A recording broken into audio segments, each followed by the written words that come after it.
وقعي بوليتيكان قطبان هجرات حرق ديكتاتورنتن ربحتات حيلتات وطعن أب سودان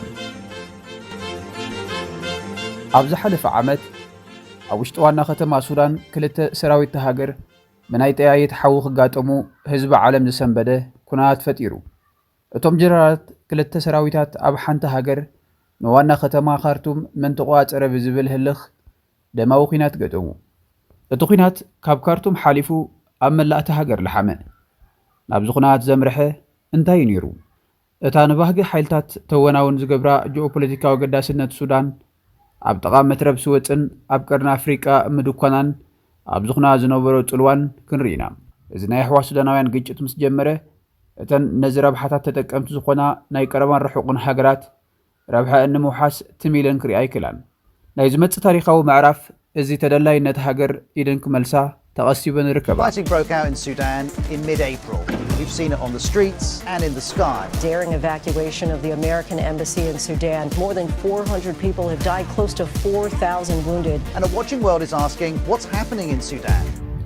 ዓለም ነዝናት ክትቀልሕን ኮላ ቁንቁኛ ናይቲ ኩናት ክትፈልጥ ተቐሲባ ማዕከና ዜና ድማ ነቲ ምዕባለ ኸቃልሓ ተጓየያ ሱዳን ከም ሃገር ካብ ተቐውም ካብ ግጭት ኣይዕረፈትን ካብ መግዛእቲ እንግሊዝ ናጽነታ ቅድሚ ምርካባዩ ኩናት ተኸሲቱ እቲ ኩናት ኣብ መንጎ ሰሜንን ደቡብን ኮይኑ ኣብቲ ዝቐውም መንግስቲ መን ይወከል ዝብል መንቀል ዝገበረ ንሕንሕ ድማ እዩ ነይሩ ሱዳን ብሃብቲ ነዳድን ወርቅን ዘቕበበት ሃገር ብምዃና ኣብ ሱዳን ዝግበር ዝኾነ ይኹን ግጭት ንቐልቢ ሓይልታት ወጻኢ ወትሩ ምስሓበ እዩ እተን ናይ ወጻኢ ሓይልታት ድማ ነቲ ንረብሐአን ዘገልግል ሓይሊ ክድግፋ ይደልያ እዚ ኣብ 2023 ዝተኸስተ ግጭት ግና ብቆንዱ ብሰንኪ ሓደ ዲክታቶርያዊ ዝተወስደ ስጉምቲ እዩ ንሱ እቲ ኣብ መወዳእታ ሰማንያታት ብዘይደም ምፍሳስ ስልጣን ዝጨበጠ ኣባል ሰራዊት ሱዳን ዝኾነ ኮሎኔል ዑመር አልበሽር እዩ እዚ ናይቲ ሃገር ካልኣይ ሓድሕድ ግጭት ኮይኑ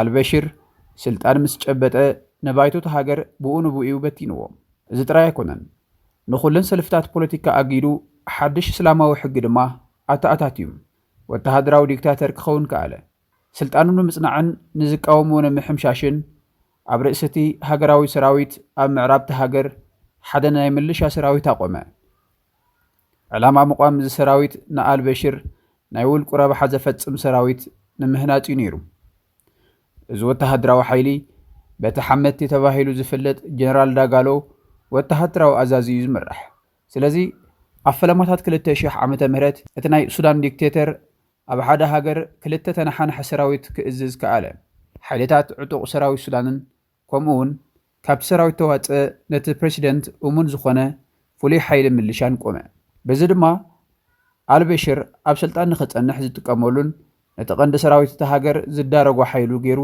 ኣቆሞ ብፍላይ ኣብቲ ኣዕራብ ዘይኮኑን በቲ መንግስቲ ተረሲዕናን ተረጊጽናን ካብቲ ሃገር ክንጸሊና ዝብሉ ዝነበሩ ዞባ ዳርፉር ኣብያ ኣለዓዒሉ አልበሽር ነዚ ኣውያት ህዝቢ ዳርፉር ንምዕጻውን ንምጽናትን ዝጥቀመሉ ነዚ ፍሉይ ሓይሊ እዩ ነይሩ በዚ ድማ ኣብ ማእታ ሸሓት ህዝቢ ዳርፉር በዚ ሓይሊ ክጸንትን ብሚልዮናት ዝቝጸር ህዝቢ ክመዛበልን ተገብረ አልበሽር ነዚ ሓይሊ ንውልቃዊ ኣገልግሎቱ ምእንቲ ክውዕል ሓድሽ ስም ኣጠሚቕዎም ቃዋት ኣድዓስ ማሰሪ ወይ ብእንግሊዝኛ ራፒድ ሳፖርት ፎርስስ ወይ ሓይልታት ህጹጽ ደገፍ ሰመዮም እዚ ዕጡቕ ሰራዊት ጥራይ ኣይኮነን ዝተረኽቡ ሰነዳት ሕሳባት ባንክታትን ከም ዝሕብርዎ እዚ ሰራዊት ብሃብቲ ዘቕበበ ዓርሞሽሽ ቢዝነስ ዘካይድ ሓይሊ እዩ ምንጪ ሃብቱ ድማ ማዕድናት ወርቂ የካይድ ኣብ መስርሕ ምስጋር ደቂ ሰባት ይዋፈር ደቡባት ሱዳን ይቆጻጸር ኣባላት ሰራዊቱ ኣብ ዞባዊ ግጭታት ብገንዘብ ተኻርዮም ክቃለሱ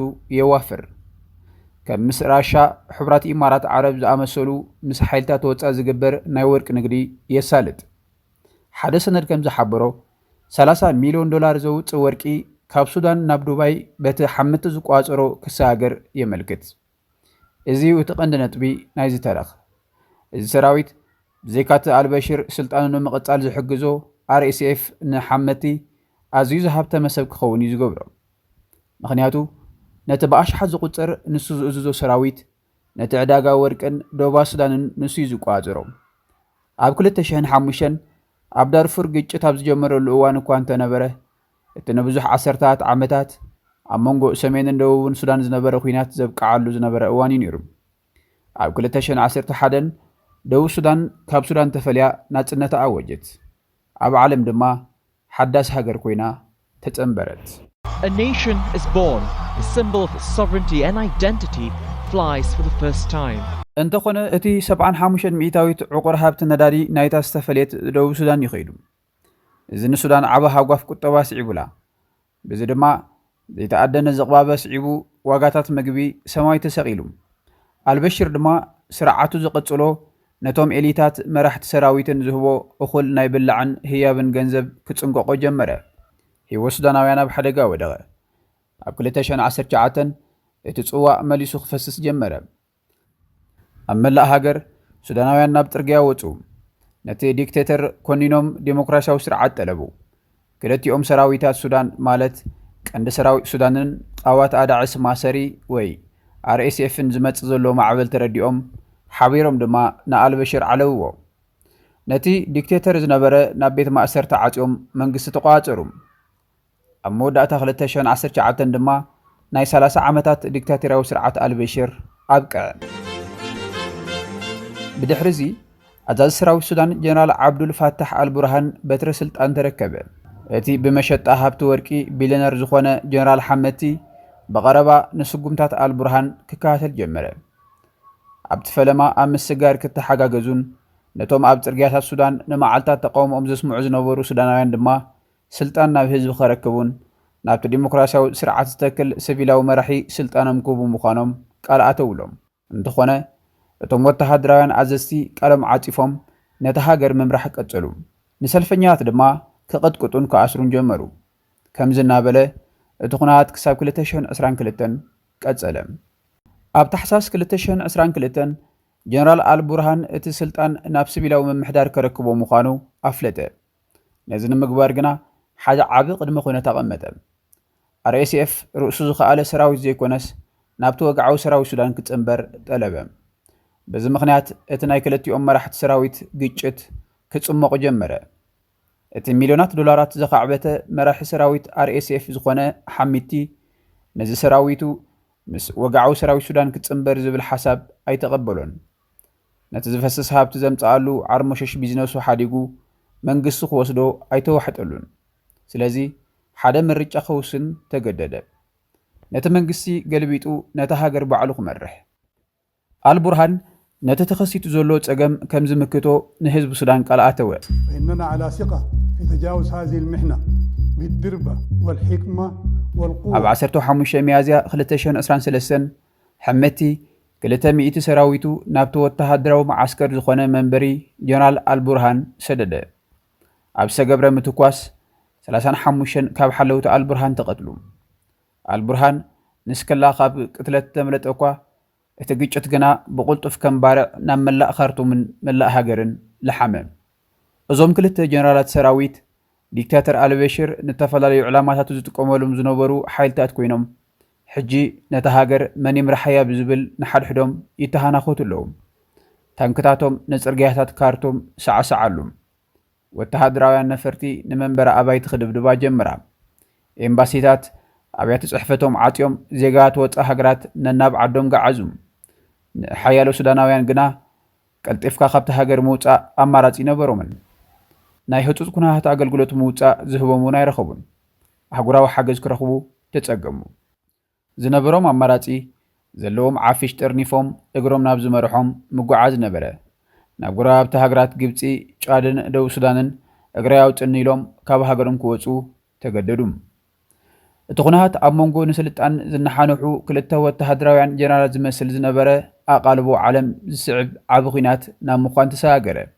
ከም ተልዒሉ ዝተገልጸ ሱዳን ሓንቲ ካብተን ኣብ ዓለም ኣገዳሲ ጂኦፖለቲካዊ ዘለዋ ሃገር እያ።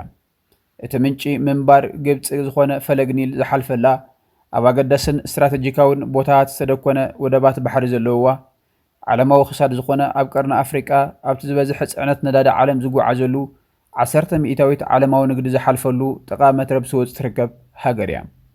በዚ ድማ ኣብ ዓለም ዘለዋ ሓያላን ሃገራት ኣብዚ ከባቢ ወተሃደራዊ ማዓስከር ክህልወን ዝደልያ። ወተሃደራዊ ቦታን ወደብን ዝደልያሉ ምክንያት ድማ እዚ ከባቢ ንዓለማዊ ንግዲ ኣዝዩ ኣገዳሲ ስለ ዝኾነ እዩ። ተወሳኺ ሱዳን ብማዕድናት ወርቂ፣ ሓፂን፣ ዚንክ፣ ብሩርን ካልኦት ማዕድናትን ሃብታም ሃገር እያ። እዚ ከም ዝኣመሰለ ሃብቲ ሃገራት ዝደልዮ ሃብቲ እዩ። ስለዚ ሓያላን ሃገራት ነዚ ናይዞም ክልተ ተናሓናሓቲ ሰራዊታት ክርፍስ በቐረባ ክጥምቶኦን ክከታተሎኦን ካብኡ ሓሊፉ ድማ ኢደን ከእትዋሉን ትፅቢ ዝግበር እዩ። መኖም ዓንቲሩ ከም ዝወፅእ ክግምግሞኦን ኣየናዮም ንረብሐን የገድሰን ወሲነን ንሓዲኦም ክሕግዛ ንምምዝዛን ዘይድቅሳሉ ጉዳይ ኮይኑ ተረኽበ። ሕቡራት ኢማራት ዓረብ ኣብዚ ኩናት እታ ዝዓበየት ተዋሳኢት ኮይና ትርከብ ሃገር እያ።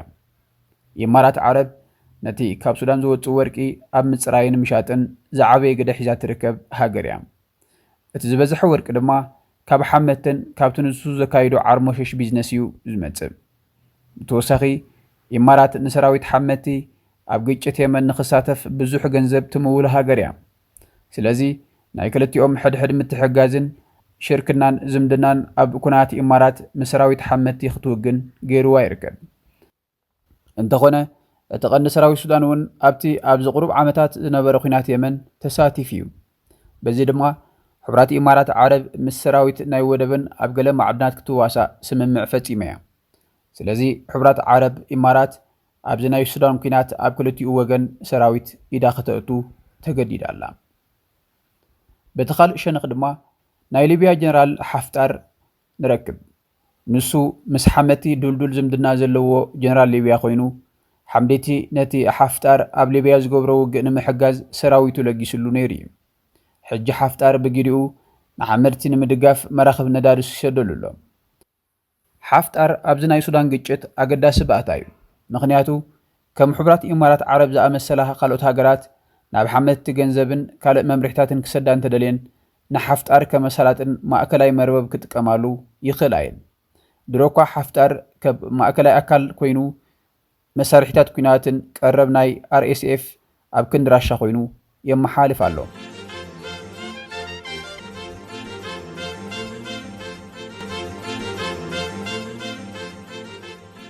ራሻ ኣብዚ ናይ ሱዳን ግጭት ብመገዲ ትጉጅለ ዋግነር ዝበሃል ናይ ውልቂ ኩባንያ ሰራዊት ኣቢላ ኣትያ ከም ዘላ እዩ ዝንገር። እዚ ሰራዊት ንሰራዊት RSF ኣብ ምስልጣን ቀረብ ኣብ ምምፃእን ኣብቲ ሃብታም ናይ ወርቂ ንግድን ንዓመታት ምስ RSF ክሰርሕ ከም ፀንሐ ፀብፃባት ኣሎ። ኣብ ዝሓለፈ ዓመታት መንግስቲ ራሻ ንሱዳን ክሰርሕ ፀንሐ ኮይኑ ናይ CNN መርማሪ ፀብፃብ ከም ዝሕብሮ ድማ ራሻ ንRSF ዝኣክል ደገፍ ክትገብረሉ ምፅንሓ ኣብዚ ግጭት ድሮ ምስ RSF ከም ዝወገነት ዘመላኽት እዩ። ኣብዚ ግና ቋሚ ዝኾነ ውግንና ዘሎ ይመስልን። ራሻ ናብ ዝኾነ ኣብዚ ኩናት ተዓዋቲ ኮይኑ ዝወፀ መራሒ ክትፅጋዕ ትኽእል እያ። እቲ ክረጋገፅ ደለ ኣየናይ ወገን እዩ ረብሓ ራሻ ዘፈፅም ኣብ ቀይሕ ባሕሪ ናይ ሓይሊ ባሕሪ መደበር ንምቋም ዘሳልጥን ዝብል እዩ። እታ ካልእ ኣብዚ ግጭት ክትዋሳእ ትኽእል ኣብ ሰሜን ሱዳን ትርከብ ግብፂ እያ። ግብፂ ነዚ ግጭት ብጥንቃቐ ክትሕዞ ትፍትን። ብመሰረቱ ግብፂ ምስ መንግስቲ ሱዳን እዩ ውግንነታ። እንተኾነ ብወግዒ ኣንጻር RSF ከም ዝኾነታ ትገልጽን እያ።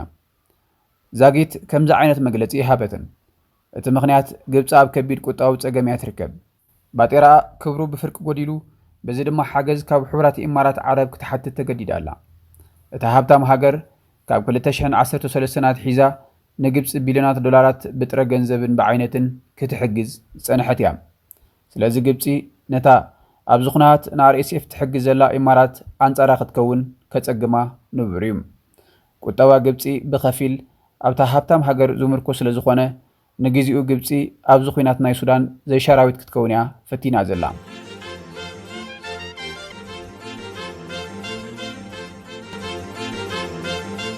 ኢትዮጵያን ኤርትራን እውን ንግዚኡ ናይ ሓደ ወገን ክፅጋዓ ከም ዘይደለያ ፈቲነን። ኢትዮጵያ ኣብቲ ፈለማ ንጀነራል አልቡርሃን ዓዲማቶ ነይራ። ኤርትራ ድማ ነቲ ፀላኢኡ ዝኾነ ሓምቲ ዓዲማቶ። በዚ ድማ ክልቲአን ሃገራት ኣብ መጻኢ ኣብ ተፀራሪ ወገነን ተሰሊፈን ፀኒሐን። ግዜና ነውሐ ብዝኸደን ሓይሊ ሚዛን እናዛዘወ ኣብ ዝኸደሉ እዋን ኢትዮጵያ ኣብዚ ቁሩብ ግዜ ንሓመዲ ኣብ ኣዲስ ኣበባ ከም መራሒ ሃገር ኣቀባብላ ገይራትሉ ጥራይ ዘይኮነስ ካብ ሕቡራት ኢማራት ዓረብ ናብ ሰራዊት ሓመቲ ዝቐርብ ኣፅዋር ኩናት ብመገዲ ኢትዮጵያ ኣቢሉ ኣብ ኣሶሳ ይኽዘን ከም ዘሎ ፀብፃባት ይሕብሩ። ኢትዮጵያ ኣብዚ እዋን ምስ ሓመቲ ክትውግን ዝቐሰባ ካብ ኢማራት ትረኽቦ ሓገዝ መተካእታ ስለ ዘይረኸበትሉ እዩ ኣብዚ ኩነታት ኣሜሪካን ስዑድ ዓረብን እቲ ውግእ ብሰላም ንኽፍታሕ ከም ተዓረቕቲ ወይ ሸምገልቲ ኮይነን ክቐርባ እየን ፈቲነን በቲ ካልእ ሸነኽ ዓለም እታ ኣብዚ ቁርብ እዋን ምስ ኢራንን ስዑድ ዓረብን ስምምዕ ዝገበረት ቻይና ነዚ ኩነታት ብምጥቃም ኣብ ሱዳን ስምምዕ ሰላም ንኽግበር ፀቕጢ ክትገብር ትኽእል እያ እዚ ግጭት ኣብ መንጎ ኣብ ውሽጢ ዝርከቡ ክልተ ጀነራላት ንስልጣን ዝገብርዎ ንሕንሕ ወይ ባእሲ ተገይሩ ጥራይ ክውሰድ ይኽእል እንተኾነ ኪኖ ሱዳን መባእሲ ወይ መቃለሲ ባይታ ናይ ካልኦት ሓይልታት እውን ክኸውን ተኽእሎ ኣሎ ነዚ ዝጠፍእ ዘሎ ሂወት ሱዳናውያን ብዘየገድስ ረብሓን ክሕልዋ ዝደልያ ኣብቲ ዞባ ዘለውን ናይ ርሑቕ ሃይላት ሃገራትን ሃብታማት ሃገራትን ክቆራቆሳሉ ነቲ ግጭት ነዳዲ ወሲኸን ከጓሃህርኦ ዝከኣል እዩ ኣብዚ ናይ ሱዳን ግጭት እቶም ቀንዲ ተዋሳእቲ እቶም ክልተ ጀነራላት ምዃኖም እንተረኣና እኳ ክልቲኦም በቲ ዲክቴተር አልበሽር ዝወጠኖ ፀወታ ክፃወቱ እዮም ተገዲዶም ዘለዉ ኣብዚ መስርሕ ዴሞክራሲ ጭፍለቕ ኣሽሓት ንጹሃን ሰባት ይጭፍጨፉ እቲ ካብ ዲክቴተር ንምልቓቕ ዝተገብረ ዕዉት ሰላማዊ ኣብያ ህዝቢ ብውሕዳት ንስልጣን ሃብትን ስስዑ ሓይልታት ዲክቴተር ዝሓደጎ ሓድግን ናይ ወፃኢ ሓይልታት ረብሐ ንምሕላው ኣብ ዝግበር ምፍጣጥ ሱዳን ተደዊና ህዝቢ ተኸላቢቱ ይርከብ ሓድግታት ውልቀ ምልክነትን ረብሓታት ጓኖት ሃገራትን ካብዚ ዝሓልፍ ስለ ዘይኮነ ሱዳን ናይ ዝኹናት ግዳይ ኮይና ትሰቐላ ኣብዚ መጽእ ካልእ ዛዕባ ሒዝና ክሳብ ንመለስ ሰሰና እዩ ሰናይ ክፍለ